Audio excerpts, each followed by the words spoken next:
का जो आपने रेशो डाल दिया हमारे सर पर हमसे बिना पूछे, देश के सभी रेप्यूटेड इंस्टीट्यूट से मिल बैठ करके डिसाइड करेंगे कि अब हमें इस आंदोलन को किस ओर लेकर के जाना है।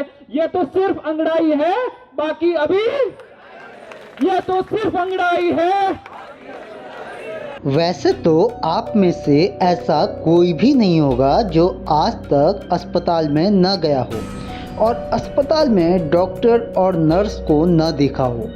वैसे तो ज़्यादातर आम लोग यही समझते हैं कि नर्स मतलब कोई महिला ही होगी, लेकिन क्या आपने कभी सोचा है कि ज़्यादातर नर्स एक महिला ही क्यों होती है?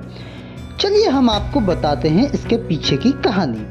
नमस्कार, आप देख रहे हैं जनता लाइव न्यूज़ और मैं हूं आपके साथ देवेन झा। तो आइए अब आपको बताते हैं कि ज़्यादातर नर्स महिलाएं ही होती है। इसके पीछे सबसे बड़ा कारण है सरकार का वो कानून जिसमें नर्स की भर्ती के लिए 80% सीट महिलाओं को दिया गया है और सिर्फ 20% पुरुषों को ही नर्स के रूप में सेलेक्ट करने का नियम है। इसी नियम के विरोध में दिल्ली के जंतर मंतर पर कुछ पुरुष नर्सों ने विरोध प्रदर्शन करते हुए अपनी नाराजगी जताई और सरकार से अपने लिए बराबरी का हक मांगा।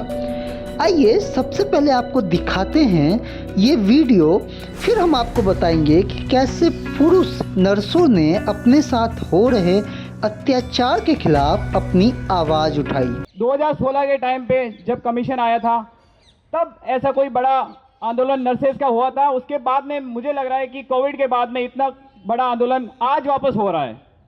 ये जो आंदोलन है, आपको जैसे मैं बता रहा था कि 2019 में जब ये सीआईबी की मीटिंग हुई उसके अंदर नर्सेज का कोई रिप्रेजेंटेटिव नहीं था। कई लोगों को लगता है कि एम्स नर्सेज यूनियन से कोई था या एनीवन, कहीं कहीं से लोग थे, लेकिन मैं आपको एश्योर करता हूं उसमें कोई भी नर्सेज रिप्रेजेंटेटिव नहीं था। और ऐसे ही काले कानून हमारे प्रोफेशन में हमेशा ही थोप दिए जाते हैं और हम ऐसे ही लड़ाई लड़ते रहते हैं। मुझे लगता है कि आप सभी जब तक यूनाइट नहीं है तब तक ऐसे ही काले कानून हमारे देश में नर्सेज के ऊपर थोपे जाएंगे। उसके बाद में जब हमारी देश की सारी यूनियन, एसोसिएशन, फेडरेशन ने बहुत सारे लेटर हमारे मिनिस्टर्स को लिखे, जो हमारे उस टाइम पे हमारे जो डॉक्टर हर्षवर्धन जी मिनिस्टर थे उनको लिखे, लेकिन हमारी जितनी मांगे थी वो जो 80-20 को लेके थी या और भी इसके साथ में थी, उनको नहीं माना गया। सरकार से एक बात पूछूंगा, सरकार की पॉलिसी है सबका साथ सबका साथ। यहां सबका साथ सबका विकास हुआ क्या? हुआ क्या? हुआ क्या? ये कौन सवाल पूछेगा सरकार से? कौन पूछेगा? मैं सरकार से वही पूछना चाहता हूं इस मंच के माध्यम से कि मेल नर्सेज का साहस और उनका विकास कैसे होगा जब उनको नौकरी नहीं मिलेगी? नौकरी कैसे नहीं मिलेगी?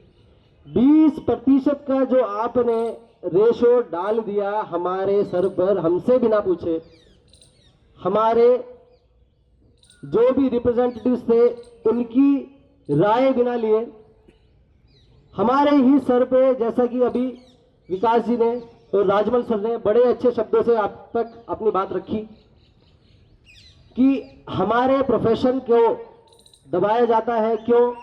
क्योंकि हम अपनी आवाज दबने देते हैं। ये एक कड़वा सच है, लेकिन इस जेडब्ल्यूसी के माध्यम से हम जेडब्ल्यूसी के कार्यकर्ता सब तक यह आवाज पहुंचाना चाहते हैं कि जो आवाज अब तक दबाई गई वो आवाज नहीं दबेगी। अभी वो आवाज अगर आप इस मुद्दे पर सक्रिय रूप से लड़ेंगे तो निश्चित रूप से इसमें सक्सेस मिलेगी। हमारे पास रिसोर्सेज की कमी थी, लेकिन उसके बावजूद भी हमने एक ऐसा प्लेटफॉर्म बनाया जो कि आज 5 सालों के बाद में भी हम इस इश्यू पर लड़ रहे हैं, झगड़ रहे हैं। और मैं कहना चाहता हूं सरकार के नुमाइंदों से भी हम यहां से ऐलान कर रहे हैं कि 80-20 की लड़ाई कभी खत्म नहीं होगी, हम इसे हटा करके रहेंगे। अब ये सिर्फ लड़ाई इस बात की नहीं बची है कि आप 80-20 हटाएंगे या नहीं हटाएंगे, लड़ाई इस बात की बची हुई है कि आप कब हटाएंगे।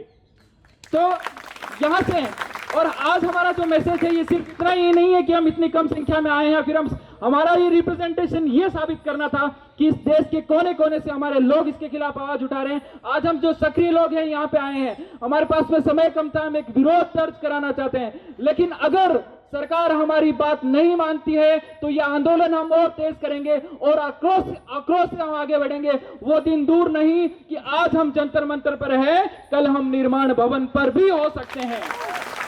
आज हम इतनी संख्या में हैं, कल हम हजारों की संख्या में भी हो सकते हैं। यह हम सरकार को मैसेज देना चाहते हैं। हमारा आंदोलन, हमारा यह संघर्ष किसी सरकार के खिलाफ नहीं, किसी नेता के खिलाफ नहीं, किसी जेंडर के खिलाफ नहीं, किसी कास्ट, किसी कम्युनिटी के खिलाफ नहीं। हम सिर्फ हमारा हक मांग रहे हैं कि 80% बहुत ज्यादा है, 80% बहुत ज्यादा है। हम सिर्फ ये कहते हैं कि जैसे बाकी कैडर में मेरिट बेसिस वैकेंसीज होती है, वैसे ही हमारे कैडर में मेरिट बेसिस वैकेंसीज होनी चाहिए। हमारी एकमात्र मांग है, अन्य कोई मांग नहीं है।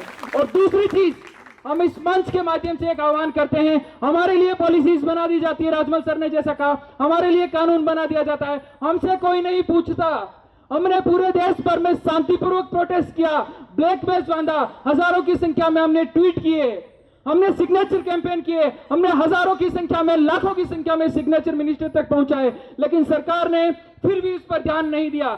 आज हम धीरे धीरे जंतर मंतर पर आएंगे, लेकिन हम कह रहे हैं हमारी यूनियन एसोसिएशन, आज जो हम यहाँ पे बैठे हुए 30 से ज्यादा यूनियन एसोसिएशन मिल करके हम यहाँ पे देश के सभी रेप्यूटेड इंस्टीट्यूट से मिल बैठ करके डिसाइड करेंगे कि अब हमें इस आंदोलन को किस ओर लेकर के जाना है। यह तो सिर्फ अंगड़ाई है, बाकी अभी यह तो सिर्फ अंगड़ाई है, यह तो सिर्फ अंगड़ाई है।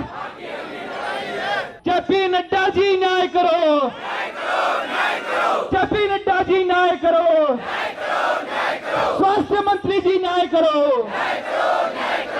तो देखा आपने कैसे पुरुष दिल्ली के जंतर मंतर पर अपनी मांगों को लेकर आवाज उठा रहे हैं और 80-20 के रेशो को ख़त्म करके अपने लिए बराबरी का हक मांग रहे हैं। तो आपका इस मुद्दे पर क्या विचार है, अपनी राय हमें कमेंट बॉक्स में ज़रूर बताएं।